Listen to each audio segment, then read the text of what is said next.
Welcome to Keeping It Green, a podcast for ornamental plant professionals and enthusiasts with hosts Margaret Pickoff, Sandy Feather, and Tim Abbey.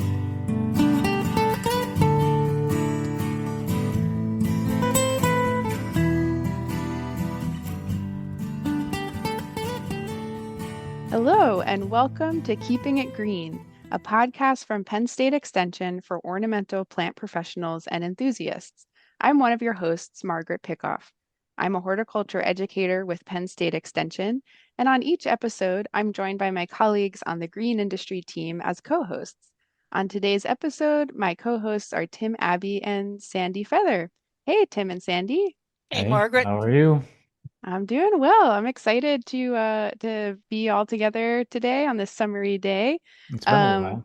It has, I know.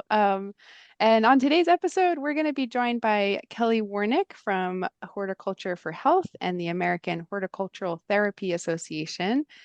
Before we get to our interview with Kelly, we like to start out with a little check-in about what we are seeing out in the field, what we're working on at this time of year. And at the time we're recording, this is mid-July. So Sandy and Tim, what is going on in the landscape where you are? What are you seeing and what are you doing? Oh, I'm seeing third and fourth instar spotted lanternfly nymphs. Oh, that's no fun. They're Yeah. old news for us, so I don't pay They're attention old to them. news. I'm Yeah. tired of hearing about them. Yeah, I have just badgered. I was on vacation a couple of weeks ago, and so I'm not really up on what's happening with spotted lanternflies in Pittsburgh.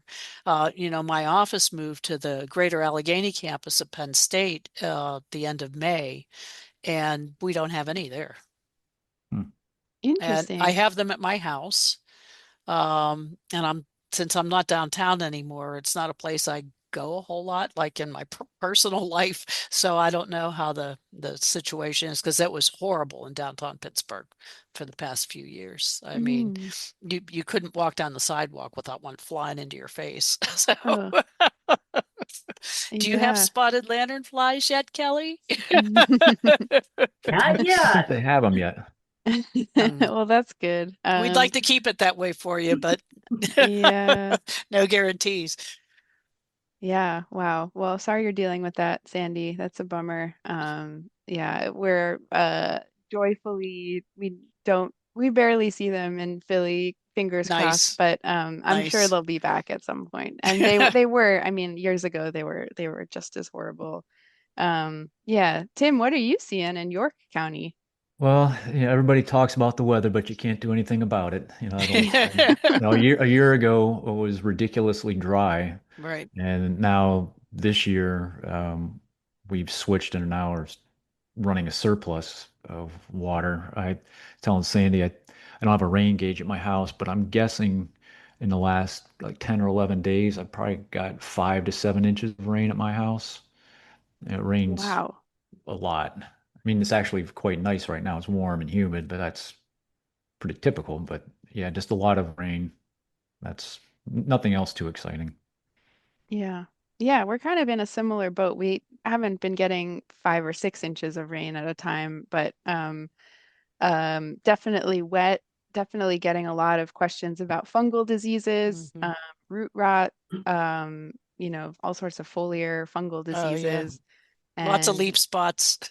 yeah, lots of leaf spots. The plants are looking kind of rough. Some plants, like weeds, really like it.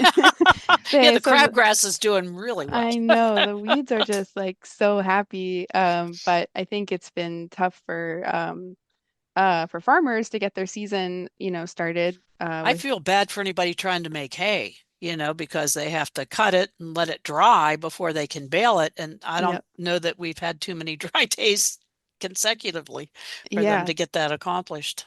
definitely. And I was out visiting a nursery in Bucks County, and one of the folks there was saying it's hard to find time to spray their plants either with fungicide or insecticide or whatever they're using to control issues because It's going to it's rain right either away. about to, it's like a beautiful day and then this thunderstorm rolls in.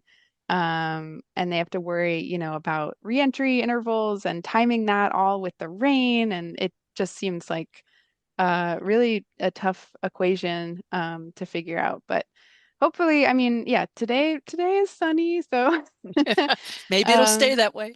maybe. I like the rainy weather, but it has made plant production and cultivation difficult. But hopefully some plants are liking it after last year's drought.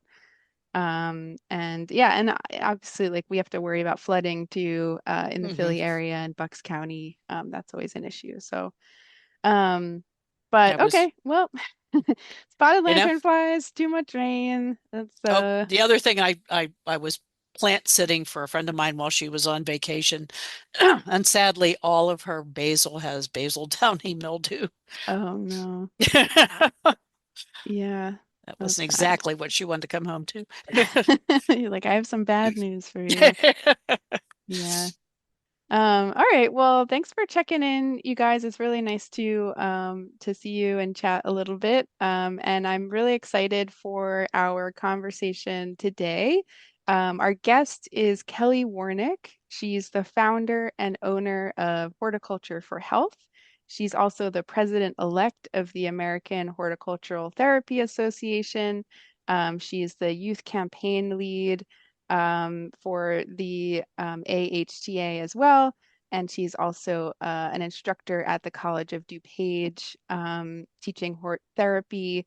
So welcome, Kelly. We're so excited to hear about you and what you do. Welcome to the show.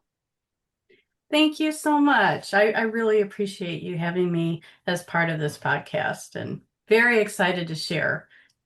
Yeah. So Kelly, you are in the Chicago area, just to place you geographically. Correct. Great. Yes. Great. And so can you start out by firstly defining horticultural therapy and then maybe talking a little bit about where you sort of land in that in the world of horticultural therapy with your work? Sure. Well, horticultural therapy, many people are not quite familiar with. They're familiar in a sense with the term, but it is really a wide ranging field. And so basically, the key elements, the foundational definition of horticultural therapy is that it's the use of plants and plant-based activities to support an individual's holistic health. So when I say holistic health, we're really looking at the individual's physical health, emotional, cognitive, and even social well-being.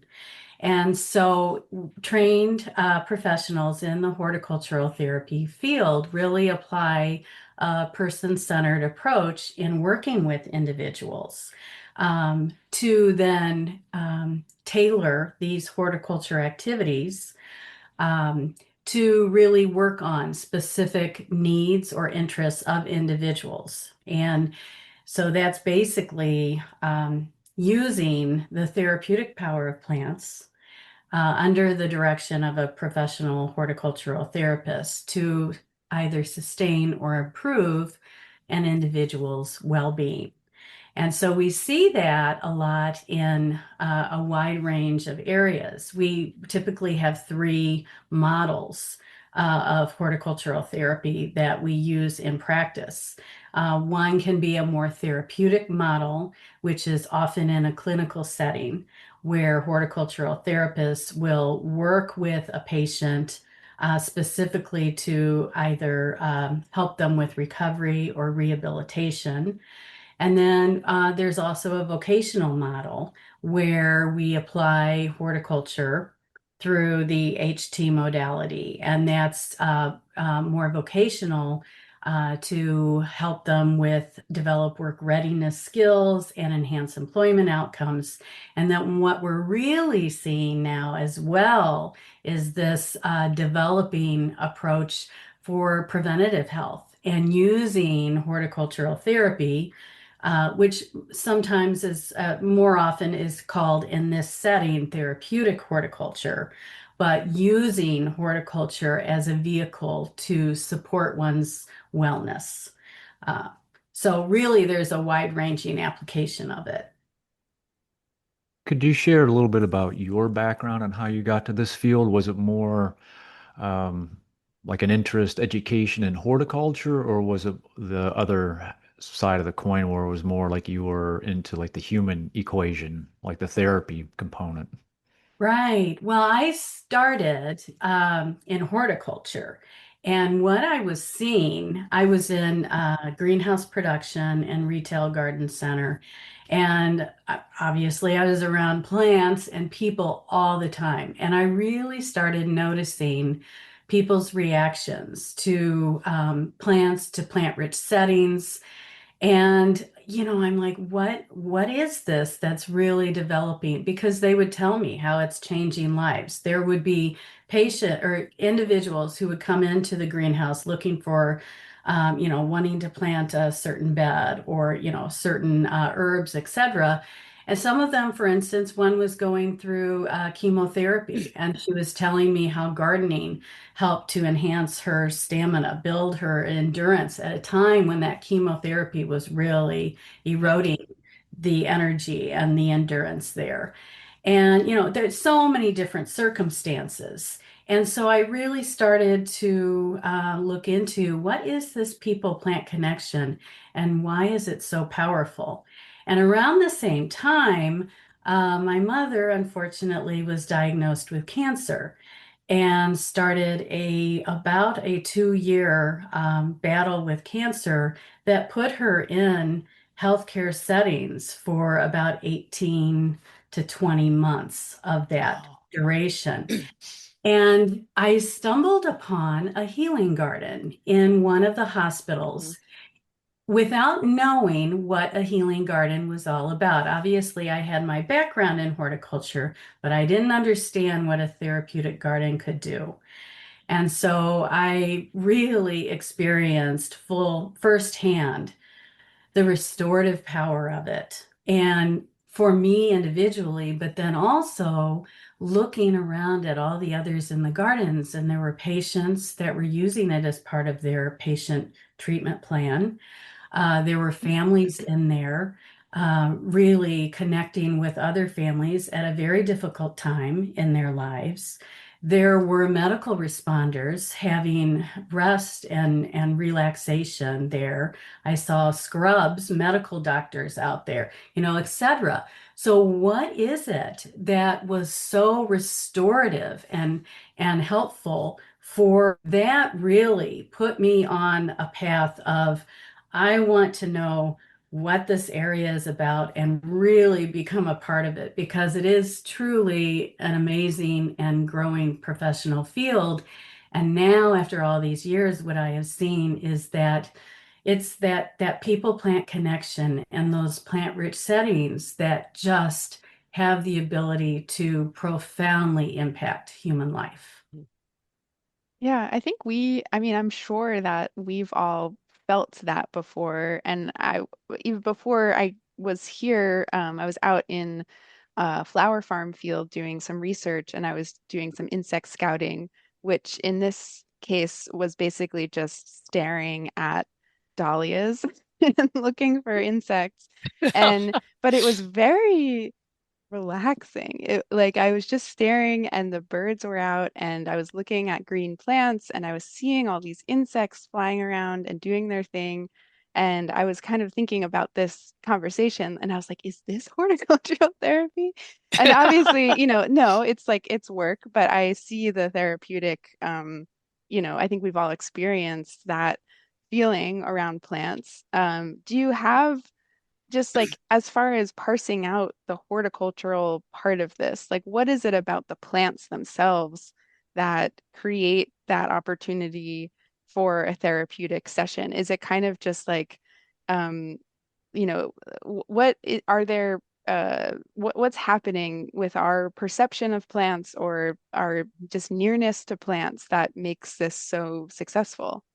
Right. Yeah. Well, there's a number of things that are happening. And the evidence-based research keeps putting more and more out there in terms of we're still trying to understand all the interactions that are happening with the people-plant engagement. But what it really comes down to, first and foremost, is the people-plant connection. Are you familiar with that? Have you heard that phrase before? Probably for me, probably not in the professional setting that you were Yeah. going to discuss it. For me, it's always just like, yeah, I love like going out in the woods because I'm surrounded by plants and animals, but it's more than that, I would assume. Right. Well, it's this deep, deep need that is embedded in our DNA to be around plants and plant-rich settings. And whereas people keep saying, oh, the horticultural therapy profession is evolving and really growing right now, that is true. But many people are surprised that it really goes back to the people-plant connection, which goes back to the beginning of time Hmm. and back to the hunter-gatherer, our ancestors, that era. And when our hunter-gatherer ancestors needed plants for sustenance, for for food, shelter, tools, etc. And when those resources ran out or became depleted, or the area in which they had settled was no longer safe, they had to uproot and find new areas to settle. And so, as that happened, as they came across new areas that would support their survival needs, they automatically, the mere sight of those plant-rich settings, which was needed for survival, really started triggering emotions of relief, calmness, joy. And so over time, across, millions and millions of years living in these conditions, it selected for strong plant engagement needs and capabilities. And so that became deeply embedded in human DNA. And so when we say we feel this inherent connection to the natural world and particularly to plants, it really is traced back to those early days of civilization of that era. And so when humans are now integrated into these plant-rich settings and really encouraged to engage with plants, that's when you see humans thriving and being at their most comfortable level, where they can really find that balance and holistic health. So when we talk about the people-plant connection, that's what we're really talking about. And over centuries and centuries, yes, the horticultural therapy has been practiced more informally.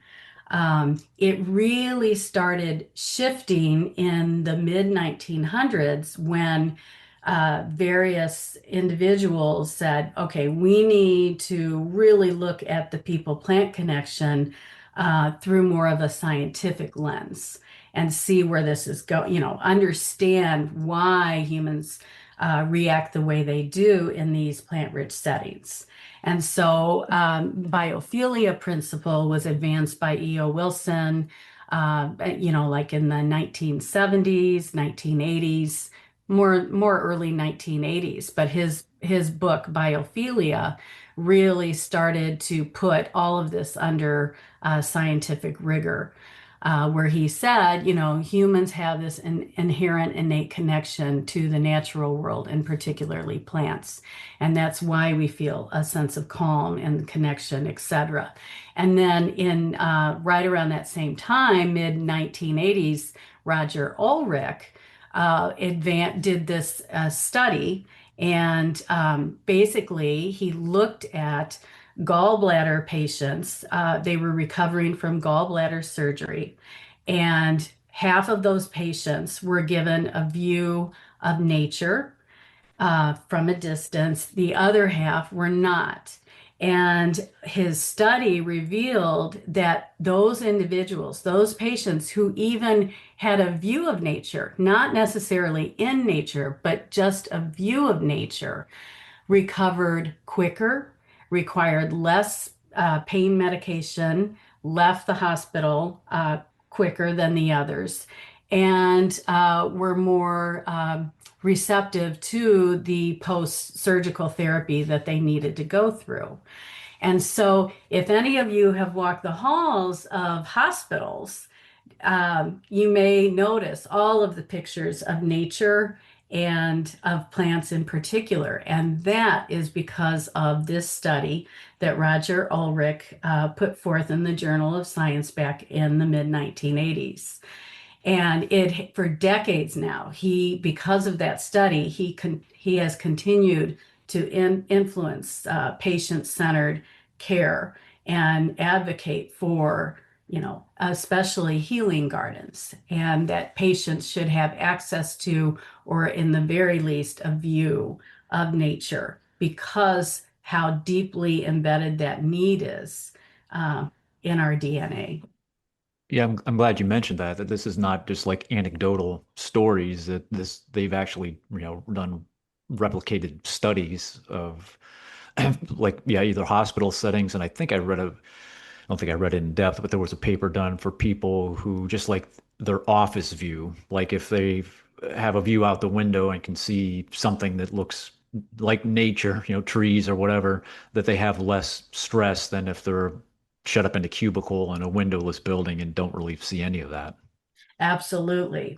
And so that is more passive engagement with nature, and there are health benefits to that. And those studies just sparked a litany of further studies. We are strongly evidence-based at AHTA.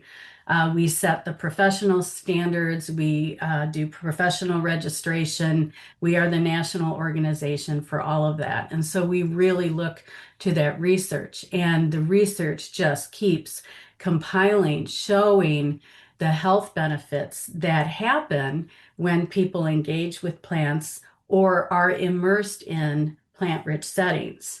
And there's one level of benefits for more passive immersion where you're just enjoying views of nature or, kind of absorbing your environment. But when we can add an active layer, an extra layer, an active layer of having individuals engage in horticulture activities, working with that soil, we know scientifically boosts mood. It raises serotonin levels in the brain. It lowers blood pressure. It increases attention and focus. And then you have all these therapeutic powers of plants that are also releasing the terpenes that help with boosting a human's immune system. So we know all of that. And so our goal, particularly with AHTA, is to encourage that extra active layer of engagement where the benefits that to humans for their health multiply immensely when you've got that active engagement as well as the passive immersion in the plant-rich setting. I'm kind of curious, when you talk about healing gardens, and I have seen some, if you were to describe, like I assume that any sort of garden at near a hospital or that can be used by patients could be a healing garden. But are there particular elements that have are particularly helpful if someone were thinking on the design side? About just like the broad strokes, like how you pick plant material. What would they be thinking about? Like I know for myself, when I'm in, like Tim mentioned, in the woods, and you've got tall trees and there's shade, and maybe you hear some running water or something. That's to me very calming. Whereas like a more sunny, open area wouldn't be as calming to me. But yeah, like when people are designing these spaces, what are they thinking about in terms of plant material and those different elements? Right. Great question, because you can create a garden, but is it truly therapeutic? Is it truly going to support that healing experience, that restorative experience? And so there are certain characteristics. Number one, really having that people plant a profusion of sensory plants that will encourage the people plant engagement. And so with sensory, we're not only talking about, let's say, Gumfrino, tactile, or lamb's ear, which is very, soft. But then you can have fragrance like, lavender, etc. Visual. What's interesting, the colors, even the color selection, as well as audio as well. Maybe those grasses that in the wind, you can hear that. So there's a number, and the more senses you can engage through that people plant engagement, the stronger the therapeutic health benefits to the individual. And we know, we study so many different population groups, whether it's in a clinical setting, whether it's in more of a wellness setting or a vocational, but we really know the population groups we work with and what is going to be the best plant choices for them in order to encourage that people plant interaction and those multiple sensory experiences. So that's one aspect of it. Another is having shaded, like we like to call them supportive and benign conditions. So we want the garden to be a shaded. There are sunny areas, but there has to be little areas for relaxation, for shade, for privacy, for reflection. And then other areas may, with a number of different sensory plants, you need full sun. So being able to incorporate those areas as well. We know that interaction with plants is very important, but then also a view, more of a prospect, a view of other plants is important as well.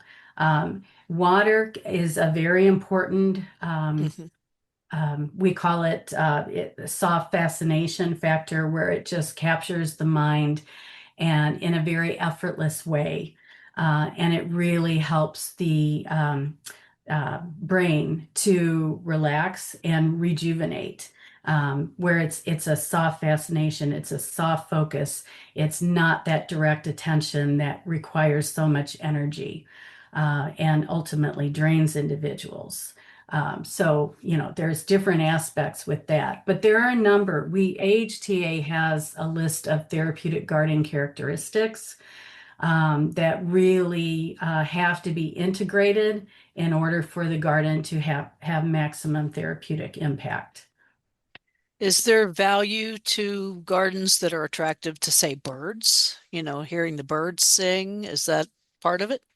Absolutely, yes. And because that invites more therapeutic dynamics into the whole experience for the individual.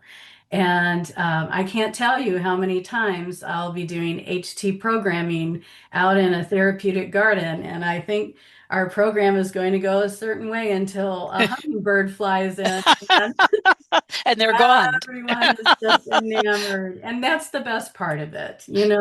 It certainly first and foremost, it's the connection with the plants, but you have these other therapeutic dynamics of the natural world all around. And, that is a huge part of what helps individuals to restore their health, whether they're working through a recovery, an illness, or they're just working on preventative health as well.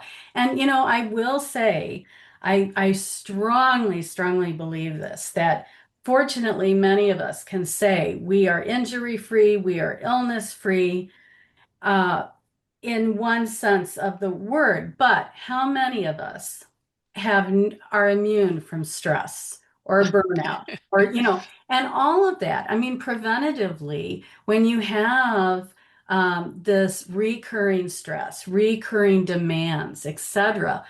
All of us benefit from being out into the garden where we can really get that restorative experience. And another big component, particularly of my business, Horticulture for Health. And when I say Horticulture for Health, I have horticulture with the number 4 and then health. The reason I have 4 in there is because I strongly believe in mobile programming where that can continue in the colder months when most of the gardens are dormant. And because I think that people need to have that constant interaction, people plant interaction. And so I really try to aim for that. And you can have indoor gardens in the winter months. There's so much you can do with it. And it's just another way to keep that holistic health going. There's an old glass house in the Pittsburgh area called Phipps Conservatory. And I love to go there in the dead of winter. Like it's freezing cold outside. I wear glasses. You walk in the door, your glasses fog up. Isn't that the best? It's the best, Oh. and when you go to leave, you're like, oh, it's snowing. But you've just been in this wonderful, warm, plant-filled world.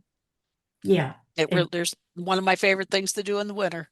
Yeah, that is such a good feeling. There's a greenhouse attached to the building where my grad school office was, and I feel like when you got to, and I went to school in Maine, so it was like long, cold winters, dark, and it's like you get to a certain point, and it's like I think I need to just go sit in the greenhouse for a little bit. Yeah.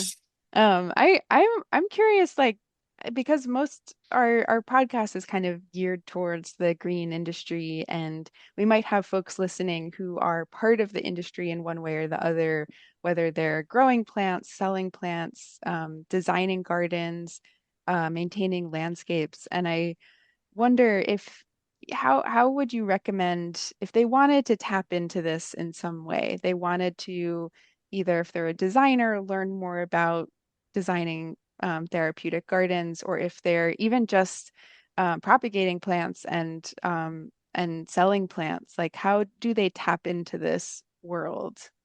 Right. Well, they can contact us at AHTA.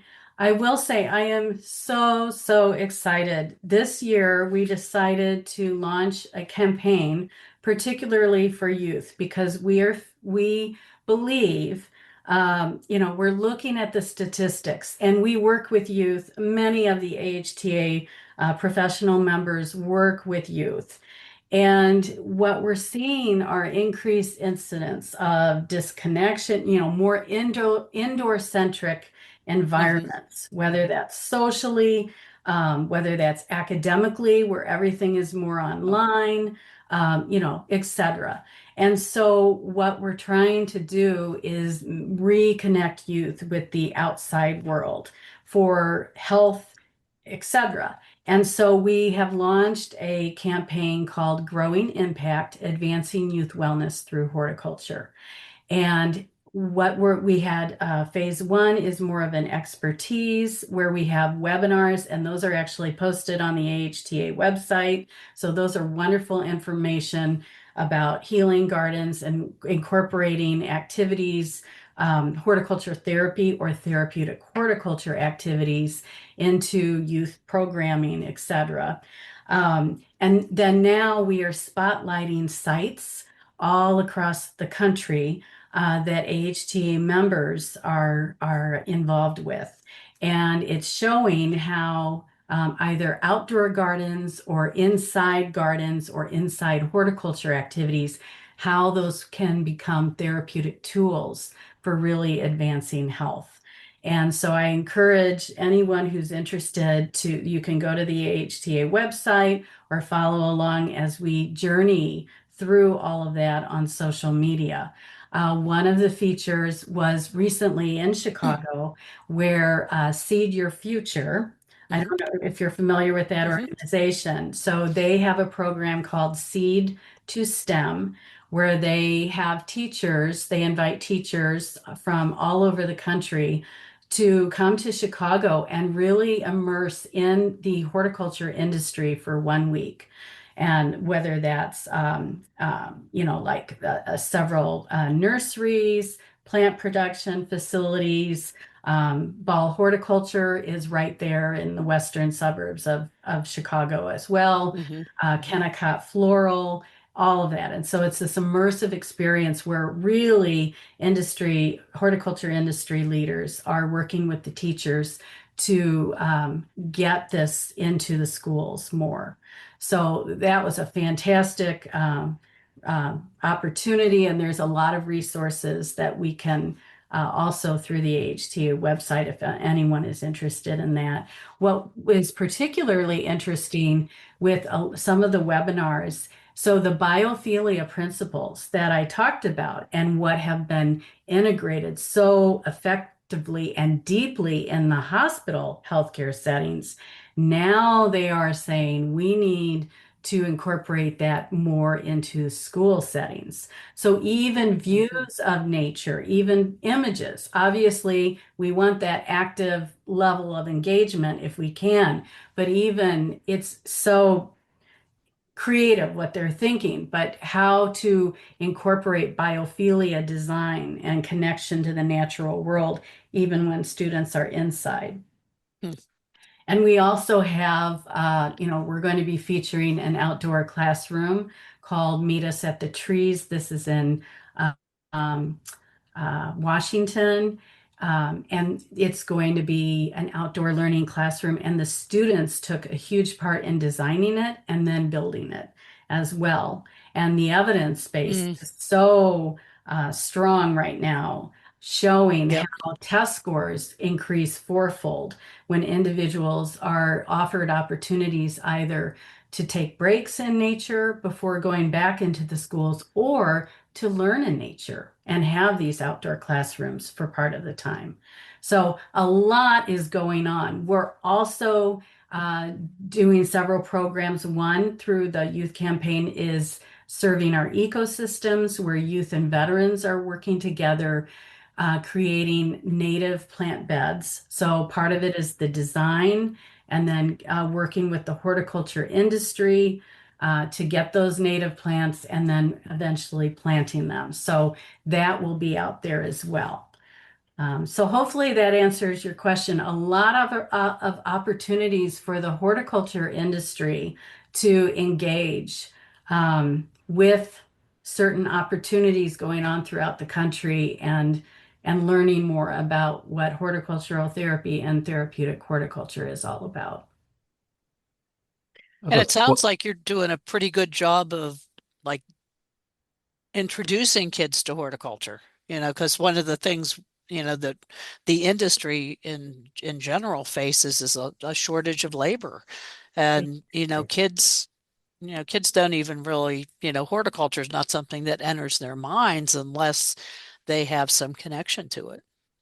Exactly. And, a couple years back, I was doing just a HT program for youth, and it was for inner city.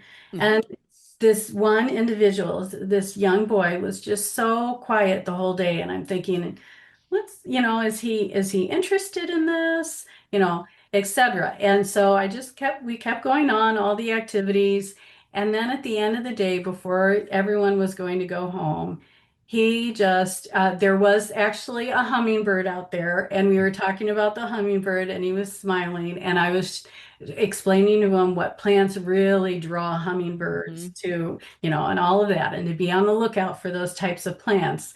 And he just said, "This has been the most amazing day ever, and I don't have this where I live."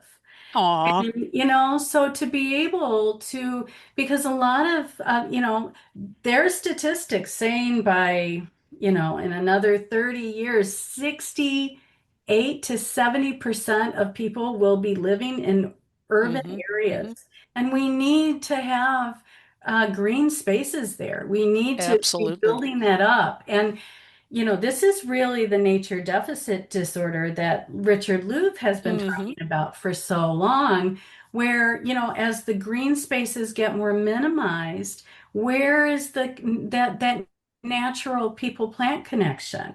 And we need to reconnect youth to that. So my experience has been that when you offer these connections, these reconnections to youth, they immediately take to it and want to do more. They're so interested in it. So I find it very encouraging that if we keep on this initiative to really show them the amazing power of plants and, how this not only can benefit the earth, but also human health, and it could pave a way for a job in horticulture.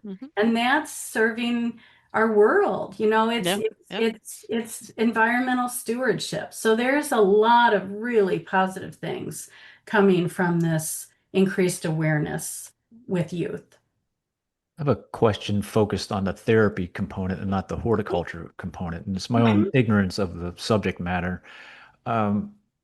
Is there a breakdown of where most of this goes? Is it for people who have serious long-term physical ailments, or is there also a component for people with like PTSD, other sorts of trauma, like mental health issues? I'm making an assumption, which is never good, is it really is applicable to both issues?